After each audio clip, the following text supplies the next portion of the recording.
Shalom. First, I'd like to give all glory and honor to Yahweh Bahashem, Yahweh Shai Bahashem, Katash. Double honors to teachers, elders, and apostles of Great Millstone, likewise, brothers, putting out this truth. Faithfully here to see feeding the sheep, and to you, brothers and sisters, tuning in. Shalom. Today's lesson is titled Comfy and Secure. But what if? Now, like all the other brothers out there who go out in the highway and the byway and put out videos on the unicorn, and which is these various platforms known as YouTube and Odyssey, Archeon.com, all those other platforms, we try to bring in, Jakes to this truth. Okay. But what we have found out, and I'm going to go with just my experience, what I'm dealing with, because I got a lot of associates that's still in the world riding high, and they're looking at me with the look like, what the hell are you doing with a damn Bible in your hand, man? This is not you. And it's like, yes, it is me. This is what the Lord has committed me to. And when you speak with them, of course, not making the same mistakes as when you first come into the truth, but you try to let everybody know, who they are and who you are and all the other stuff. But being Hebrew Israelite, you get a feel for them. And they are very comfortable here in Great Babylon, America, and they feel secure because they have friends and family.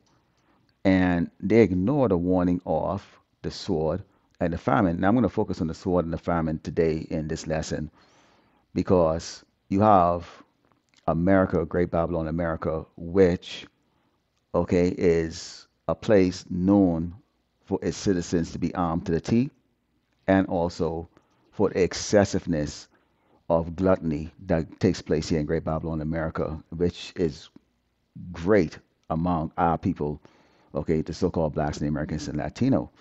Okay, so we have three types of jakes here. You have the ones that are making it, faking it, and the ones that are plain and simply out. Okay, having a hard time living under the bridge.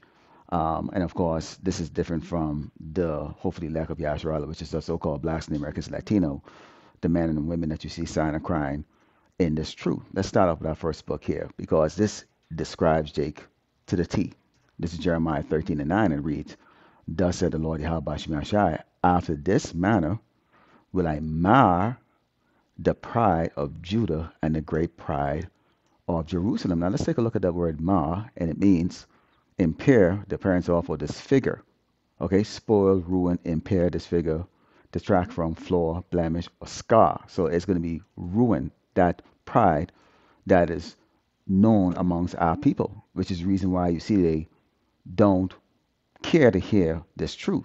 They drive by you, they mock you with either videotaping you to put on their TikTok channels or whatever, or as a picture to hang up on their wall, or show people that look at these guys out here in these robes, speaking really loud and having a Bible in their hand. Okay, so they have great pride, and that pride comes from the security that they have in Great Babylon, America. Now, this is what we do because the thing that we do, call out Yasharala. We call out using the scriptures. It says, Wisdom cried without. She uttered her whole voice in the street. She cried in the chief place of concourse, in the openings of the gate. In the city she uttered her words, saying, How long, ye simple ones, will you love simplicity? Now, if you speak to an educated Jake, what they call educated Jake, with degrees and, skill sets or whatever the case like that, and that word simple is used, that's going to be, that's going to create an offense right away. Right away. It says, And the scorners delight in their scorning, and fools hated knowledge, which is this truth. Turn ye at my reproof. Behold, I will pour out my spirit unto you. I will make known my words unto you. Now, these words really edify the hopefully lack of Yasharala, those that will hear and those that will forbear, but not the ones that trust in Great Babylon, America. Because when you go into the book of Psalm 62 and 10, it says, Trust not in oppression and become not vain in robbery. If riches increase, set not your heart upon them. Again, I said, you have Jakes that are making it, faking it, and then those who are down and out. Now we see in this rotation, okay, of the status is continuously changing here in Great Babylon, America, as we see the judgments are taking place on our people here in America. Okay, So you have Jason, who are trusting the oppression. Esau usually on his commercials and on his movies, which are tear jerkers, create a serene type of imaginary life here in Great Babylon, America, of family, and you have to have friends. And this is when you talk about family. Family doesn't only extend to like blood, so-called blood relatives. It's also in these corporations. They'll say, "Come join the family of Walmart. Come join the family at Costco. Come join the family at IBM." Okay, or Microsoft. Okay, which is one of the reasons why they always like to talk. Do you is there a fit for you in this organization? Meaning, do you have a like-minded approach in your life, personal and business, that is similar to theirs? And friends can be your associates, people that you may have lunch with on a daily basis, or people that just walk with you and talk or have similar interests, such as working out or running or playing tennis or whatever the case is, that or taking pictures of birds. And if you trust into this, you are trusting into oppression. Because when you go into the book of Micah 2 and 10, we've been told, and this is part of that truth, okay, part of that calling, that we are shouting out, okay, out there in the concourse to Yasharala, that this is a figment of your imagination. It's not real. You're trusting into our oppressor, Esau, the so-called white man, who's created a delusion for you, and it's exceptional delusion. We all were in it. This is Micah 2 and 10. It says, "Arise and depart. This is not your rest, because it is polluted. It shall destroy you, even with a sore destruction." We can use an example like this month. This is the month of what? June. 6 more days for what they call Pride Month. Pride Month. And this isn't like your pride or proud to be an American or proud to be a Hebrew Israelite or proud to be a successful man. This is no. This Pride Month is associated with abomination, which the Lord despises. And part of this, okay, it says, "For this is not your rest, because it is polluted, it shall destroy you even with sore destruction." There's going to be a mental anguish that's going to come when Great Babylon America disappoints Yasharala, those that trust into this place. And that is going to be the part that Jake is going to have to really deal with, because it's going to come to a time to when you're going to realize they were right. They were right. Now, again, I said I would focus on the sword and the famine.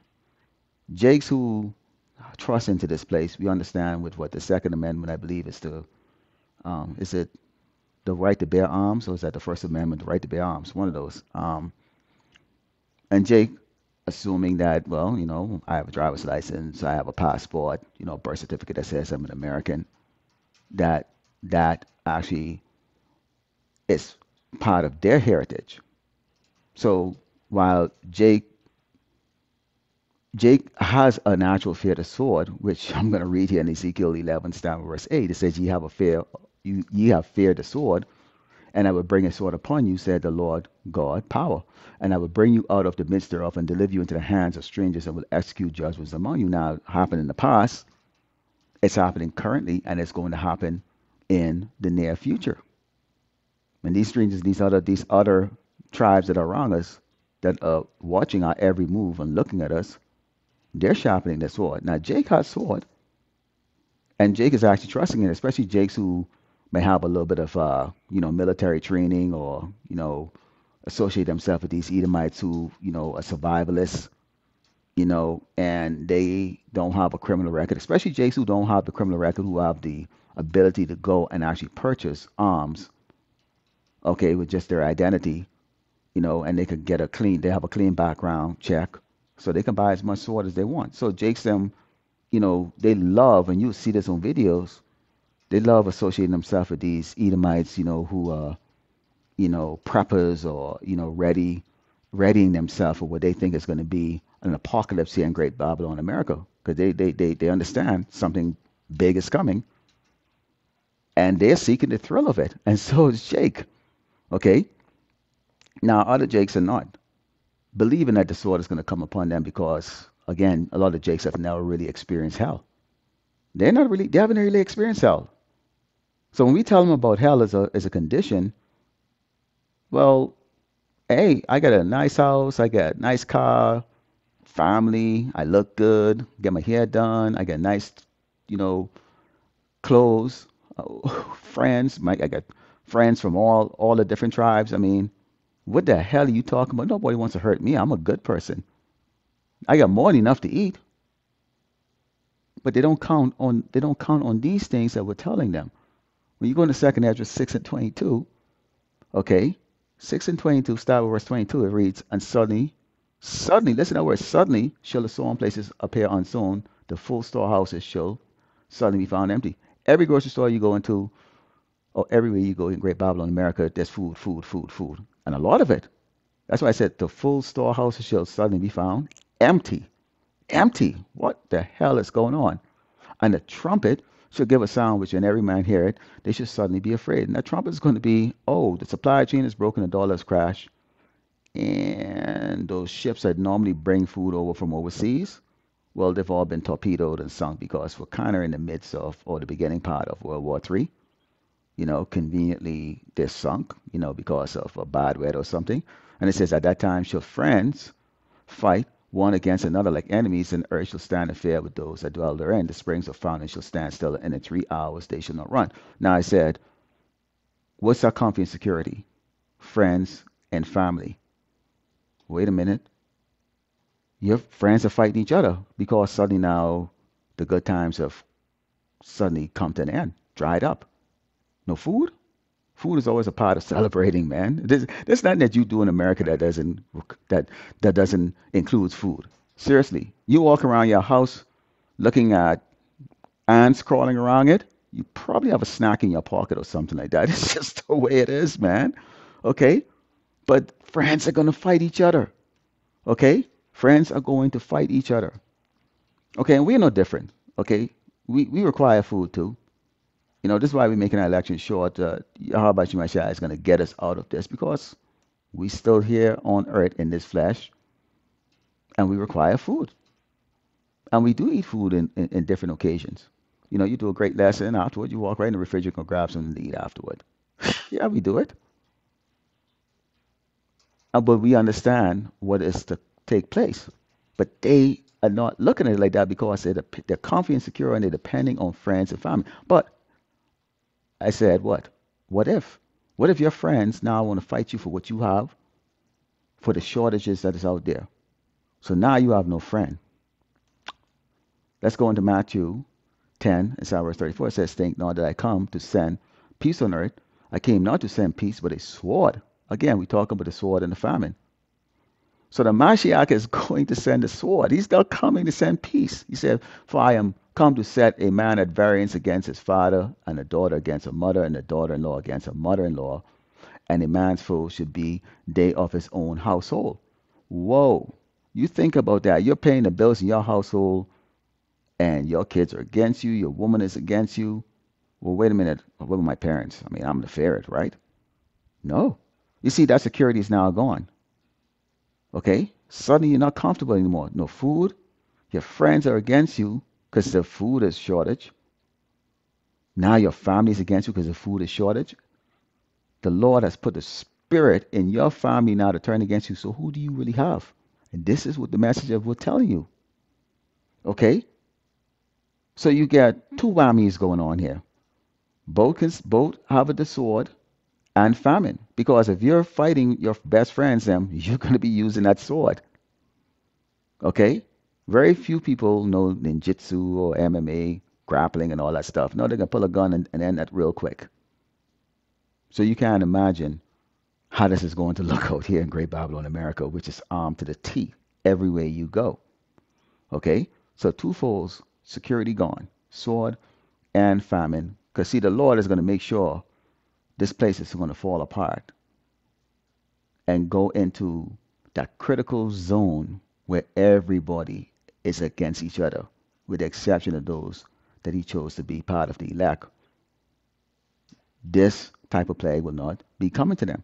Now, I brought out a word earlier, ma, okay, which means impair, the appearance of disfigure, spoil, ruin, impair, disfigure. Now, we're going to go into Isaiah 3 and 1 because I open up with the scripture of Jeremiah 13:9, which says, thus said the Lord Yahweh Shemeshai, after this manner will I destroy the pride of Judah and the great pride of Jerusalem. Great. And notice the word great. Take a look at it because, again, I said what? You have those that are making it, those that are faking it, and those that are just outright just having a bad day. And these people are different from the elect of Yasharallah or the hopeful elect of Yasharallah. This is the society out there right now amongst Israel. But this is where that Lord is going to take that pride. He's going to mar it. Isaiah 3 and 1, Star Wars 1, it says, for behold, the Lord of hosts, Yahweh Shemeshai, doth take away from Jerusalem and from Judah. Notice that when he said about it, Jeremiah 13:9 says, thus said the Lord Yahweh Shemeshai, after this manner will I mar the pride of Judah and the great pride of Jerusalem. Now, he said again, right here, doth take away from Jerusalem and from Judah the stay and the staff, comfy and security, the whole stay of bread, food, and the whole stay of water, the mighty man and the man of war, the judge, the prophet, the prudent and the ancient, the captain of 50, and the honorable man, and the counselor, and the cunning anticipator, and the eloquent orator. So see again, those making it is going to experience this. Those faking it is going to experience this. And those who are out, well, shit, you getting a double whammy. Okay? So there it is. Because why? When we close out with the book of Jeremiah 13, Star Wars 10, it reads, this evil people which refuse to hear my word, which walk in the imagination of their heart, and walk after other gods to serve them, Esau, Sweet Jesus, all the other tribal gods. And we got a lot of brothers putting up videos about Jake's them going over to Mecca and dying.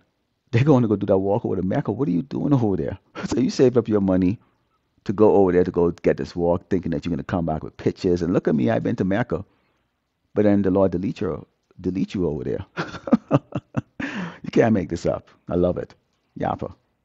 To serve them and to worship them shall even be as this girdle, which is good for nothing. For as a girdle cleaveth to the loins of a man, so have I caused to cleave unto me the whole house of Israel and the whole house of Judah, said the Lord Yahweh Ba'ashim, northern and southern kingdom, that they might be unto me for a people and for a name and a praise and for a glory, but they would not hear. We are going to be forced to bend our knees to the Lord Yahweh Ba'ashim through judgments. And two of those judgments are the sword and the famine that I mentioned today. Okay? Now, we can go into back into Proverbs 1 and start with verse 25. It says, but ye have set at naught all my counsel with none of my reproof. I also will laugh at your calamity. I will laugh when your fear cometh. Okay? When your fear cometh, because it's going to come. Okay? When your fear cometh, as desolation and your destruction coming as a whirlwind, when the stress and anguish come upon you, mental stress and anguish, and it's going to be swift, unexpected, and you have not prepared for it. Lord willing, the elect was edified. I'd like to close up by giving all glory and honor to Yahweh Ba'ashem, Yahushai Ba'ashem, Rakakadash. Double honors to teachers, elders, and apostles of Great Millstone. Likewise, brothers, put on the truth. Faithfully, fearlessly feeding the sheep and you brothers and sisters tuning in. Shalom.